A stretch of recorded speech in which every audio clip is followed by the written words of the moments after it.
always like this. Let's look back in time.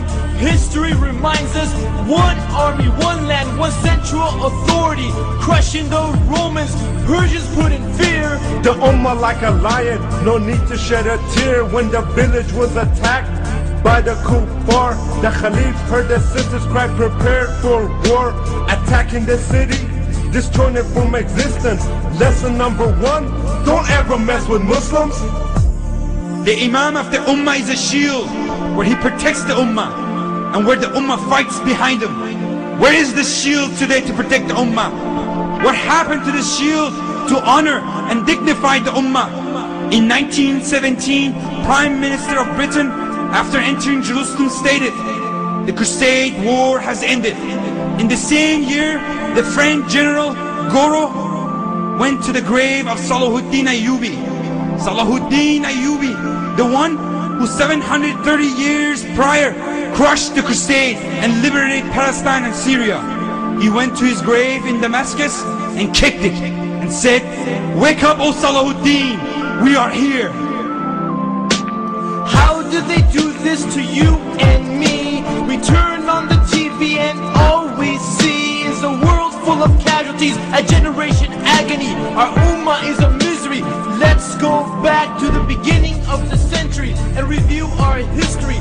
From one side to the other side of the globe, the system of Islam ruled over the world. They went to the Muslims for all their solutions, from mathematics to biology, the advancement and technology. The Kafir women used to imitate our women. They wanted the same respect that the Muslim sisters were given, while the enemies of Islam were trying to twist the Quran, trying to write a surah like Allah. They all failed miserably, and many of them responded, أشهد أن لا إله إلا الله وأشهد أن محمد رسول الله. Allah has challenged the humanity until the day of judgment to produce a surah or an ayah like the Quran. And Allah assured that they will never be able to make a surah like it. The kuffar plan and work to destroy this deen. And Allah affirms that we too are planning. And if all the people of the world got together, they still could not and will never be able to put a scratch, a side of a mustard seed on the throne of Almighty Allah subhanahu wa ta'ala. After failing on the battlefield, the kuffar got together and decided to yield. They said we must change the way the Muslims think. And sure enough, the Muslim Ummah began to sink. In 1917, John Belford promised Palestine to the Jews. 31 years later, his promise went through. Britain and France split the Muslim lands. 3 years later, Islam's worst traitor, Mustafa Kemal, brought the state's fall. In 1920s, Mustafa Kemal, with the help of the British, became the hero. Well, this so-called hero cancelled the authority of the most powerful system for the human beings, the Khilafah. He abandoned all rulings of Allah. He did not stop there. He abandoned the Adhan in Arabic. He denied the Muslim sisters from obeying Allah subhanahu wa ta'ala by abandoning the hijab. All Islamic calendars and holidays were cancelled. Yes, brothers and sisters, he changed the Arabic alphabet to Latin. By doing so, he made sure the next generation will be lost and have no connection to their Islamic roots, as they cannot read or write all the Islamic culture that was recorded. This Islamic system, sent by the creator of Alameen, went from the application in life to be in the museum for the people to go and see in Turkey. In 1924, our state was demolished.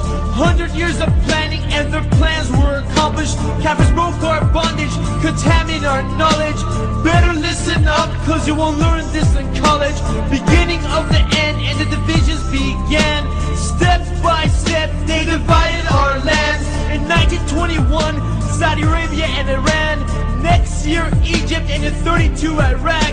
In 1945, Jordan, Indonesia, Lebanon and Syria. 2 years later, the division of India, the Muslims took a stand. and demanded the ruling of Islam. So they gave them Pakistan, but it was only an illusion, a false resolution, far from a solution. In 1948, the Jews established their Israeli state.